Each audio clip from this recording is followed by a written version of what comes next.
Hey everybody, Jeff Reinhart here, LMP and Lancaster Online. Welcome into the LL Football Roundtable, the Week 10 edition. We have reached Week 10. We're at the finish line. One more week of regular season games, and then we go to playoffs next week. As always, we're sponsored by Auto House of Lancaster. Hello from the war. We're here at Ephrata. Big week for the Mounts. As we stand here, they're on the outside looking in at districts. They'd love a repeat trip after going to the finals last year. They got to beat Mifflin on Friday, and they're going to need some help. So this is basically a playoff week for Ephrata. Let's talk everything Mounts. Here he is. You know him, the two-way all-star. It's Braden Brown. Hi, Braden. How are you, bud? I'm good. How are you? Good, man. Where did this season go? Where did these 10 weeks go? Seriously. Yeah, I know. It feels like it went by in a blink of an eye. Have you been able to enjoy your senior year, and are you kind of taking everything in and getting the most out of it that you can? Yeah, I definitely have. I mean, it's so special to play here at this field with all of our fans and support. So I've just been soaking in every moment I could. We have a pretty small community, but everyone's very involved. So, I mean, we all support each other. We all pretty much know each other. You can't go somewhere without knowing somebody. So it's pretty nice. I mean, even when I go home, I got my sign on the front porch saying my last name of football, and people that I don't even know who are my neighbors will come up to me and ask me about the games on Friday. So it's pretty nice. Knowing this is a huge Week 10 game, where are you guys at, and how do you feel as a unit here after 9? I think we're in a good spot. We just kind of got our roll going back the past couple weeks. Tough loss against Cocalico, but I think we kind of came back from that, and I think we have a good shot at winning on Friday night.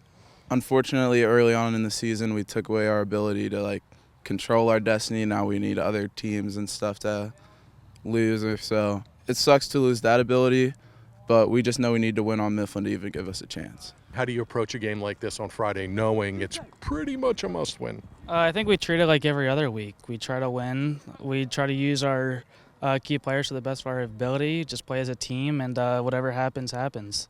If you get to go back to playoffs for 2 years in a row, especially after last year's awesome ride, for your program to get back a second year in a row to districts, what would that mean to you guys? And obviously it would mean that you take care of your business Friday and you get a little help, but what would it mean to go back? It would be amazing. It would mean a lot, especially to just Ephrata football as a whole.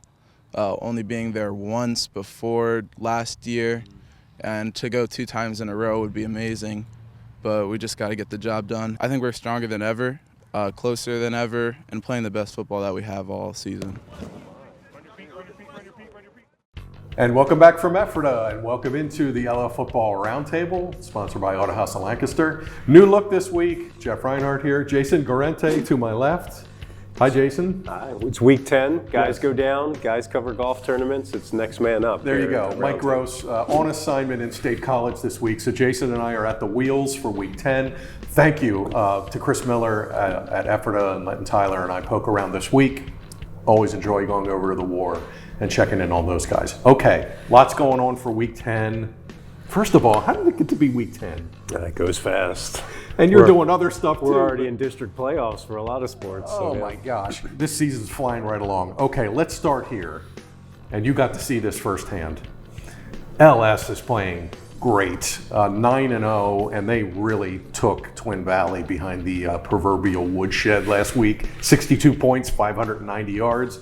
You saw it. Do tell. I ran into a parent before the game who said he was nervous and didn't know what to expect. And I didn't really know what to expect either, because Section 4 is there's such a big gap between the top teams and the bottom teams that we haven't seen these teams tested. And then after about one series, I had a better idea of what to expect, because LS was faster and they hit harder. And my honest thought that early in the game was this might not be close. Wow. And it could change because it was only one possession, but it never changed. They were faster and hit harder the whole game.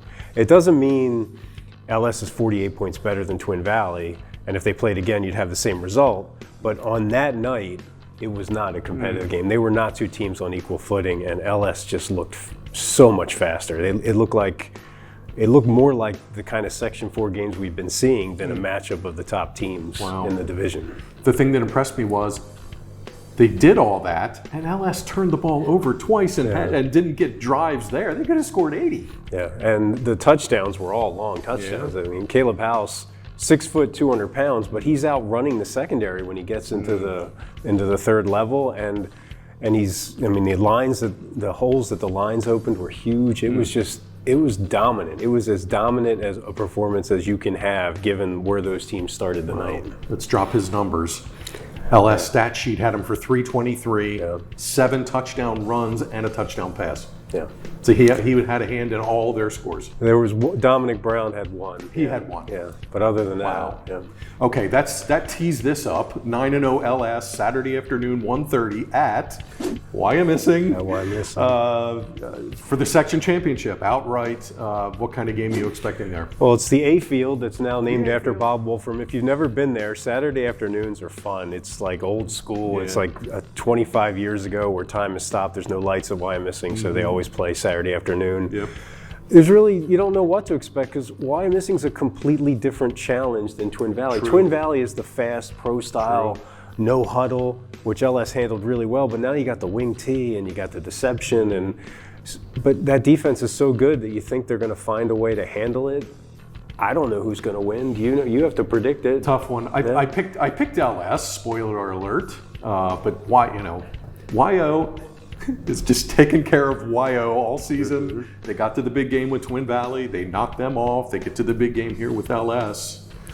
Should be great. These teams that do the same thing, Cocalico's like this, they get so good at it that they're hard to stop. And the wing tee is unique. Not as many teams run it, so they'll have their hands full. Yep. LS going for 10-0, and I could not find another 10-0 LS team in my searching this week. So huge game Saturday. Okay, let's rip through the sections. There's some other huge games here this week, gang. Section 1. Oh, by the way, Wilson at Manheim Township for the section championship. Stop us if you've heard that one before. Not what are you an expecting original there? Yeah, really. Township's defense, I think maybe a little under-recognized, 69 points all season.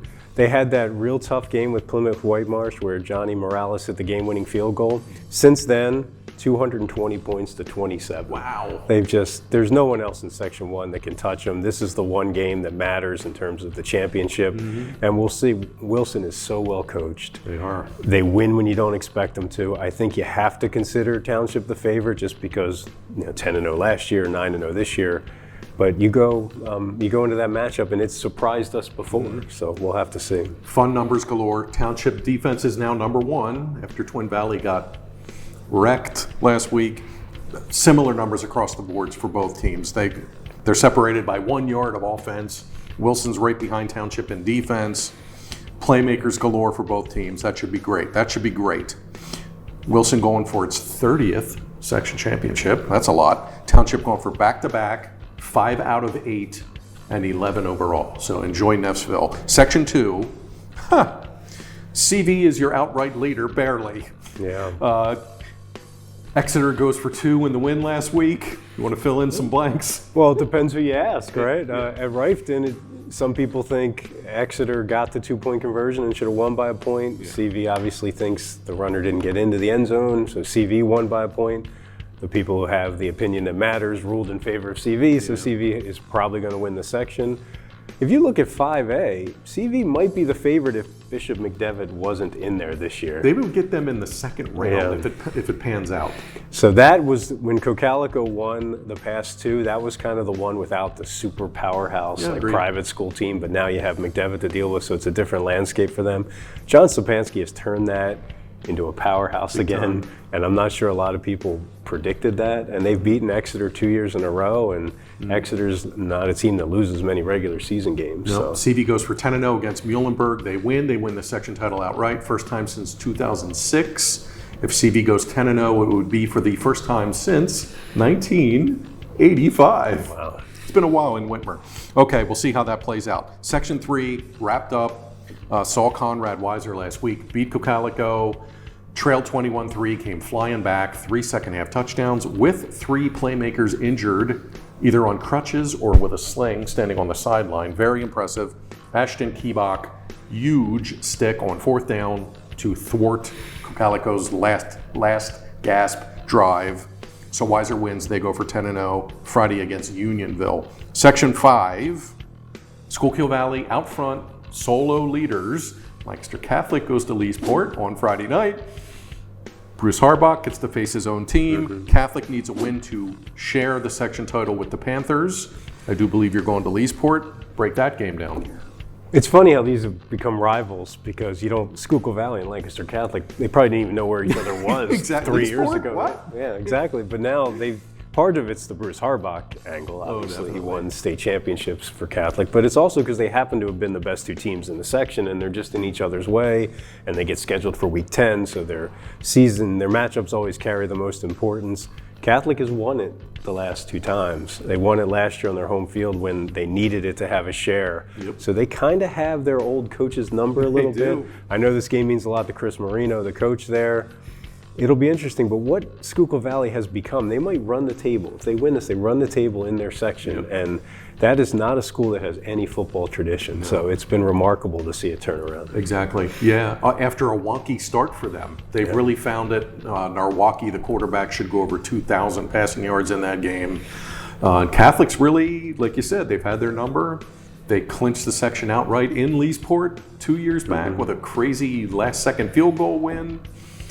A lot riding here, and we didn't even mention the Cedar Bowl is on Thursday night. Lebanon against Cedar Crest. Week 10 shaping up to be awesome. We should know all of the district brackets, I hope, by Sunday night, but we should have a lot of teams in districts. Without jumping too far ahead, we should have some teams do pretty well there. Well, yes? You look at 4A, and it's going to look a lot like Section 4. It is. I mean, you might see some rematches, which could make it even more interesting. And you look at 6A, Wilson and Township are 1-2 right now. Yeah. I mean, that could change after the Week 10 result, but I mean, there's going to be some runs to the championship games. Yes. Okay. Thursday night, I'll see you in Lebanon for the Cedar Bowl, Cedar Crest and Lebanon. Friday night, I will see you in Neffsville for Wilson Township. Oh my. Saturday, I will see you at YO for LS and the Spartans. Oh my, where are you going? I'm going to Leesport. I know where it is. I've been there a few times. There you go. For Catholic and the Panthers. Okay, keep it on Lancaster Online all weekend. There's a ton going on. We'll get you box scores, game stories, photo galleries, stats, everything. So stay tuned for what should be an awesome Week 10. It's the LL Football Roundtable, sponsored by Auto House of Lancaster. Hopefully Mike's back in this chair next week. For Jason, I'm Jeff. Enjoy Week 10, and we'll see you later.